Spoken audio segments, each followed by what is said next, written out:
ایک شخص رات کو لیٹا ہوا تھا اور سونے کی کوشش کر رہا تھا. اسے نیند نہیں آ رہی تھی. وہ کروٹیں بدل رہا تھا کہ کسی طرح سو جائے، لیکن نیند نہیں آ رہی تھی. اسی عالم میں وہ اٹھا، کپڑے بدلے، گاڑی نکالی اور ڈرائیونگ کرتا ہوا دور نکل پڑا. چلتے چلتے کافی دور جا کر اسے ایک مقام پر مسجد نظر آئی. دل میں خیال ہوا کہ کیوں نہ مسجد میں جا کر کچھ نماز پڑھ لوں، دعا کر لوں تاکہ دل کا بوجھ ہلکا ہو جائے. وضو کیا اور جیسے ہی مسجد کے ہال میں داخل ہوا تو اس نے دیکھا کہ ایک شخص محراب کے پاس بیٹھا دعا کر رہا ہے اور رو رہا ہے. اس کے دل میں خیال ہوا یہ شخص اکیلا رات کے اس حصے میں بیٹھ کر رو رہا ہے. چنانچہ وہ جا کر اس کے پیچھے بیٹھا اور اس شخص کو رونے کا سبب پوچھا.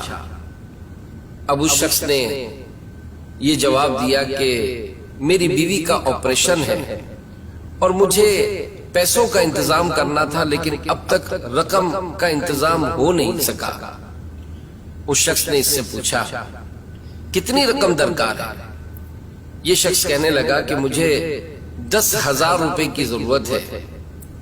اس شخص نے اپنی جیب سے پرس نکالا کہ بھائی یہ رکھ لو، اللہ تمہارے لیے آسانی پیدا کرے.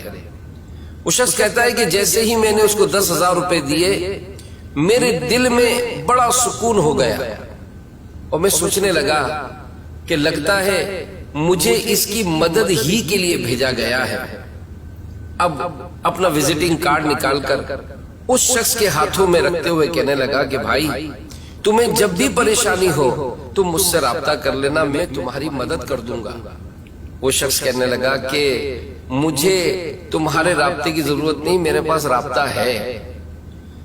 اب یہ شخص بڑا حیران ہوا اور اس سے پوچھنے لگا تم کس سے رابطہ کرو گے پریشانی میں؟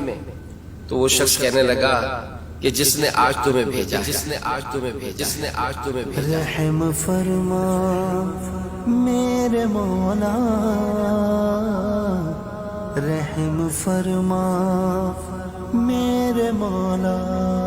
جب بھی مشکلات ہوں، آپ جب بھی تکلیف میں ہوں، اپنے رب کی بارگاہ میں سر کو جھکائیں، ہاتھوں کو اٹھائیں.